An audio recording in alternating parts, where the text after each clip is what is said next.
This is PNN World News. We bring you breaking developments concerning an ongoing dispute between community representatives and the British Broadcasting Corporation. According to documents provided to PNN, the BBC has been furnished with a Certificate of Default, Point 16, referencing Unidroit contractual directives issued on behalf of individuals who describe themselves as aggrieved melanated people classified as Black. The group asserts that compensation is being claimed by way of lawful exemption, which, in their view, annuls all obligations to pay the TV license until their conditions are addressed. They further state that this declaration liberates the people they represent from what they call a null and inoperative contract. As of 17 August 2025, the group also maintains the immediate suspension of the Black community's obligation to pay the license fee unless a 7-day public apology is delivered, a requirement laid out in correspondence dated 20 May 2025. Thank you, Kemi. The group confirms that additional correspondence was submitted to several senior figures, according to the materials shared. A detailed submission was sent to the BBC's General Counsel, Ms. Jones, with no response reported. A letter before claim was delivered to BBC Chairman, Mr. Samir Shah, on 26 November 2025, requiring a response within 7 days. As of 6 December 2025, the group reports no reply has been received. A notice alleging institutional discrimination was sent to Lisa Nandy, and Secretary of State for Culture, Media and Sport. On 28 November 2025, the group states they are awaiting acknowledgement from her office. The Certificate of Default is issued by Lord Roberts, the Operation Incident Investigating Officer.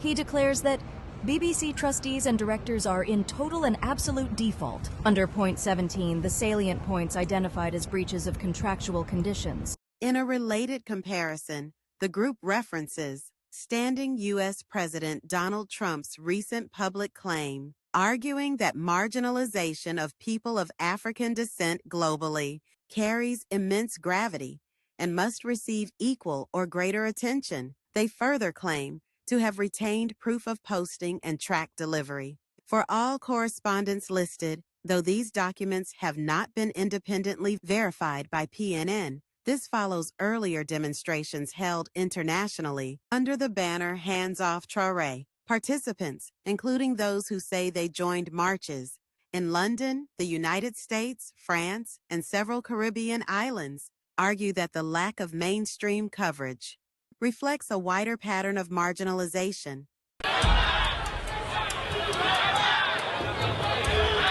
Under the towering skyline of New York City, a different kind of power stood tall, this time from the ground up. On April 30th, African voices thundered through Times Square, not in fear, but in fierce solidarity with Captain Ibrahim Traoré of Burkina Faso.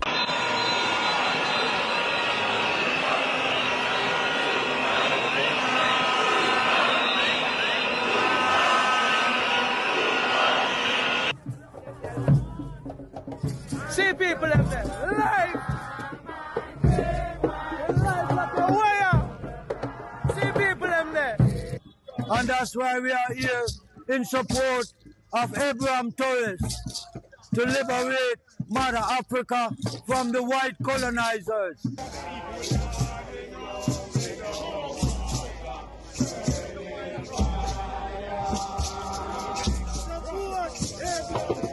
Here today, the 30th of the month, that this month, April, is the month of the Rastafari month. Unite! Africa! Unite! Africa! Unite! Unite! Unite! The BBC has not yet issued a public statement in response to the Certificate of Default or the correspondence timeline provided by the group. This story is developing, and PNN will continue to monitor all responses and provide updates as new information comes in. For and on behalf of the People's News Network, I am Kemi. Thank you for your attention.